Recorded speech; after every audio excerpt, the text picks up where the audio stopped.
Sarah woke up one morning feeling a strange sense of emptiness in her chest. She was 45 years old, and she lived in a quiet neighborhood full of neat lawns and friendly neighbors. Yet she felt alone, even though her world seemed peaceful and ordinary. She wasn't longing for a partner. She had already lived with someone who hadn't treated her right. He was the jealous type. Sarah felt she needed some peace and quiet in order to find herself again. The hole in her heart was something else altogether, growing within her and accompanied by a strange sense of curiosity.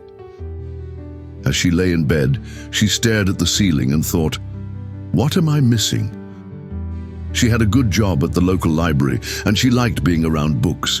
She had friends from her book club. She had a small house that felt cozy enough, with flowers on the windowsill and pictures of her family on the walls. But inside her heart, she felt a deep longing that she could not explain. Sometimes it felt like a tiny bell ringing softly in the night, calling her towards something she couldn't see. She remembered a dream she'd had many times that year. In the dream, she was standing on a winding road in the middle of a bright field of sunflowers. She could hear someone calling her name. The voice felt warm and familiar, like the voice of a dear friend or a long-lost relative. She looked around in the dream, searching for whoever was calling, but she never found them. Still, she felt sure that the dream meant something special.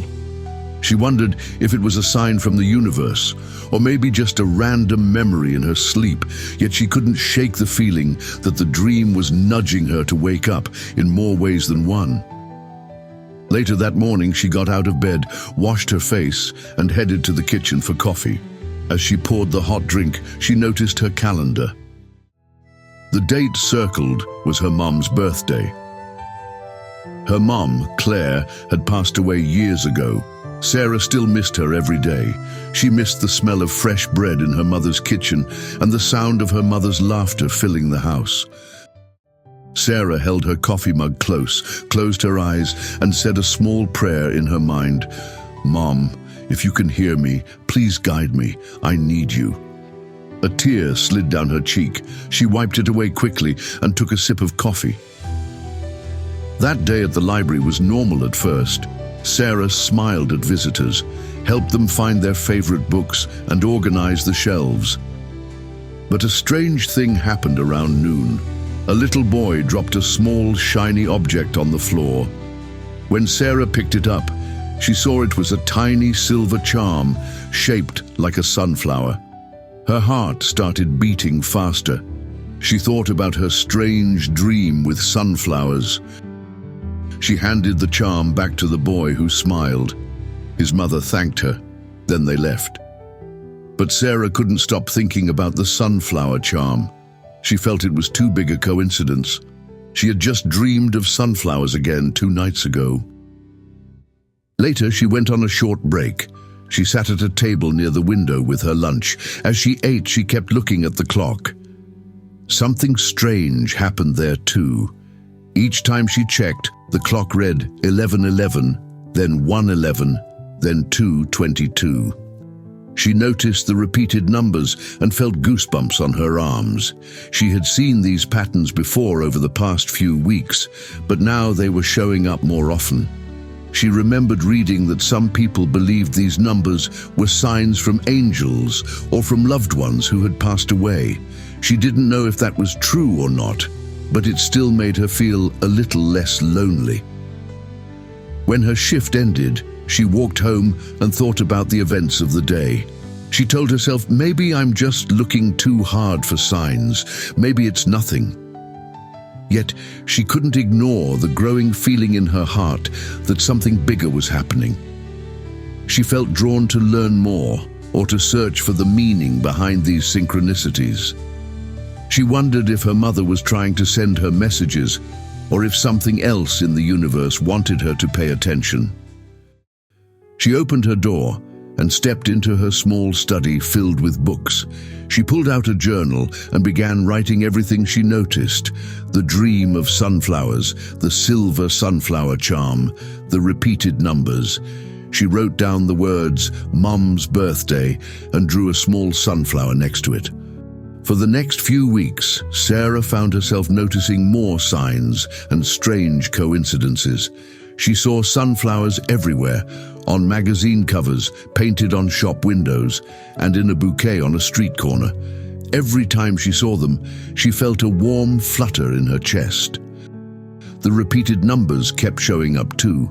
She would glance at her phone at exactly 3:33, or get a receipt at the grocery store that totaled $11.11.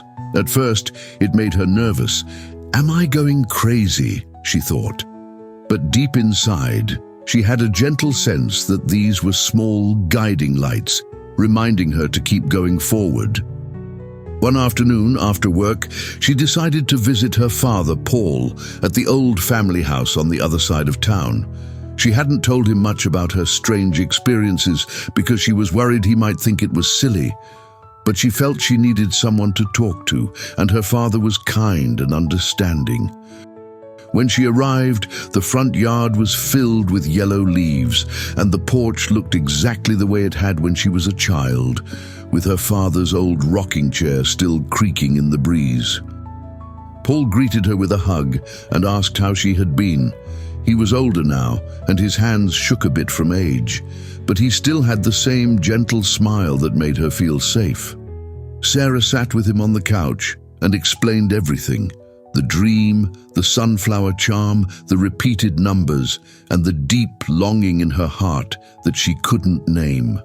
She told him how she missed her mum so much, and how she wondered if her mum was sending her messages. Paul listened quietly, then he took her hand and squeezed it. "I believe in signs," he said in a soft voice. "Your mother did too. She always said the universe was alive with meaning if only we paid attention." He told her that when her mother was alive, she often saw little signals, like birds appearing at the window or certain songs playing on the radio at just the right time. Her mother called them little winks from God. Paul grinned and wiped a small tear from his eye. "Your mum would be very happy you're seeing these signs now. Maybe she's trying to tell you something." Sarah felt a warm glow in her chest. She hugged her father.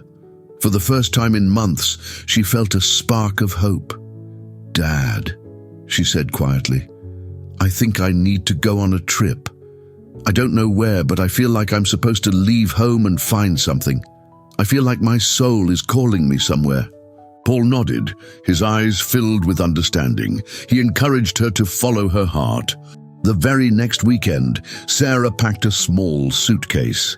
She called in a few vacation days from the library and decided she would drive out of town, toward the countryside, to a place she remembered from her childhood. A sunflower field that stretched for miles. She didn't even know if the field was still there, but she had a strong feeling that she needed to go and see. She said goodbye to her father, promising to call him every day. As she backed her car out of the driveway, she felt a mix of excitement and fear. She didn't know what she would find, but she knew she had to try. The drive took about 3 hours. She passed rolling hills, small towns with cute diners, and farmland.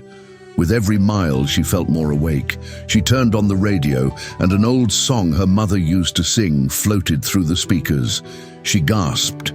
She took it as another sign that she was on the right path.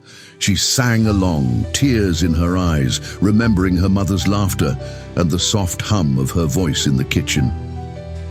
When Sarah finally reached the area where she remembered the sunflower field, she found it indeed still there. Even though it was late in the season, some of the sunflowers were still blooming. The tall golden heads swayed gently in the breeze. She parked her car on the side of the road, got out, and walked into the field. The sun was setting, filling the sky with shades of pink and orange. The sight was so beautiful that Sarah felt her heart swell with emotion. She closed her eyes and breathed in the cool evening air. Suddenly, she thought she heard her name. It was faint, but it was the same familiar voice from her dream. "Sarah," it said softly, almost like a sigh in the wind. She opened her eyes and spun around. No one was there. She felt goosebumps all over her arms.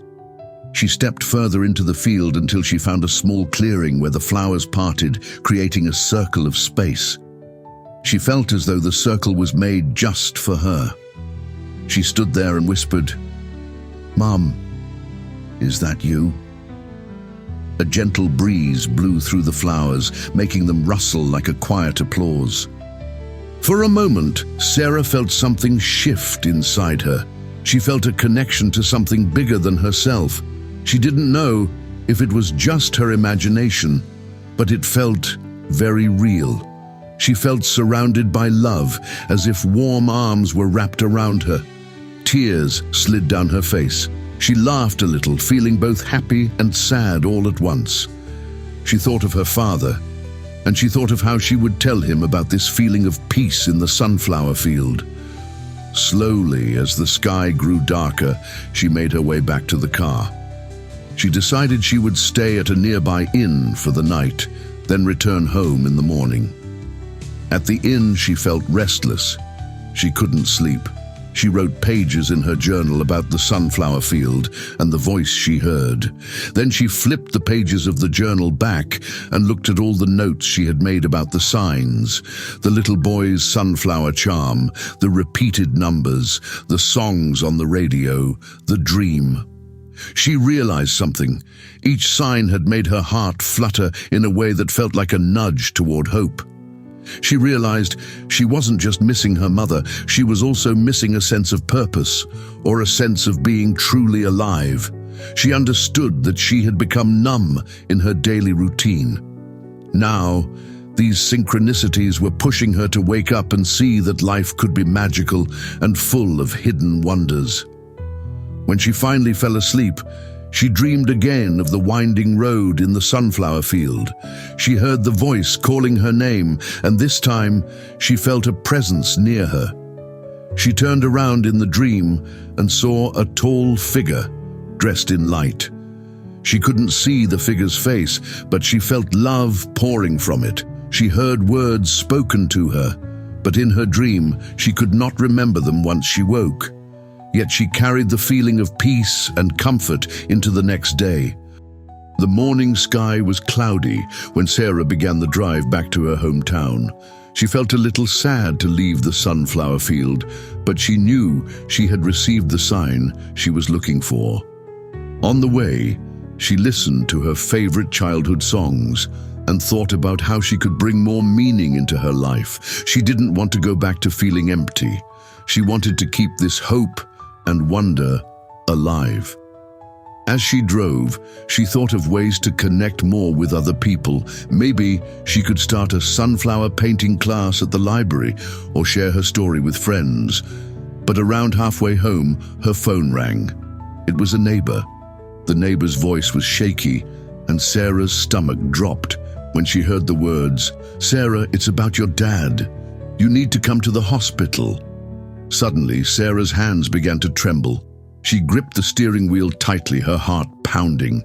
She asked what happened, but the neighbor didn't have many details. "He collapsed," the neighbor said. "They're trying to help him, but it's serious." Sarah's mind spun. She drove as fast as she could, praying under her breath the whole way. Memories of her father's gentle smile flooded her thoughts, and she remembered how he had encouraged her to follow her dreams. By the time she reached the hospital, she was shaking all over, tears staining her cheeks. A nurse led her to a small waiting room. Time seemed to slow down. Minutes felt like hours. She stared at the walls, wishing she had never left town, blaming herself for not being there for him. Finally, a doctor came to speak with her. He explained that her father had suffered a massive heart attack and was in critical condition. Sarah's ears rang with the news. She felt weak in the knees. She was allowed to see him briefly. She walked into the room and saw her father lying in bed, pale, his chest rising and falling with the help of machines. Tears poured from her eyes as she took his hand. "Dad," she whispered, "I'm here." His eyes fluttered, and for a moment she thought she saw him try to smile. She squeezed his hand, remembering his words about signs and about how her mom used to see little winks from God. She stayed by his side all night, talking to him quietly, reminding him of the memories they shared. She told him about her drive to the sunflower field and how she felt their mother's presence. She prayed he would get better, that he would open his eyes and speak to her again. But as dawn broke, his breaths became slower and the machine sounds began to change. The nurses rushed in and alarms went off. A doctor tried to help. Sarah felt panic tighten around her chest. Then, after a few frantic minutes, the doctor turned to her, a sad look in his eyes. "I'm sorry," he said softly. "He's gone." In that moment, Sarah felt as if her world had shattered. The pain washed over her, and she collapsed into a chair, sobbing. She couldn't believe that she had just lost her father, the one person who had truly understood her heart. Grief tore through her, raw and sharp. She felt alone, like a small boat lost in a dark ocean. Nurses offered comfort, but it was as if she could barely hear them. In her mind, she saw the sunflower field again, and she wished she could run there to escape this pain. The next few days blurred together. She made arrangements for her father's funeral. She did the best she could to handle calls, messages, and visits from neighbors who brought food and flowers. She found a quiet moment to sit down with her father's old photo albums. She looked through pictures of him and her mother, pictures of their family trips, and pictures of them all smiling in the backyard. She cried for hours, feeling empty and numb. At night, she slept with the radio on low, hoping to hear one of the old songs her mother used to sing, just to feel that they were still with her somehow. On the day of the funeral, the sky was grey. It rained lightly, as if the heavens were also mourning. Sarah stood by her father's casket, her eyes puffy from crying. She listened to the kind words people spoke about him. They said he was gentle, generous, and always ready to help a neighbor in need. Sarah realized how many people he had touched. She also realized how precious life was and how fast it could end. She wiped her tears, wishing she could have had one more day with him. That night, after all the guests had gone home, Sarah sat alone in her childhood home.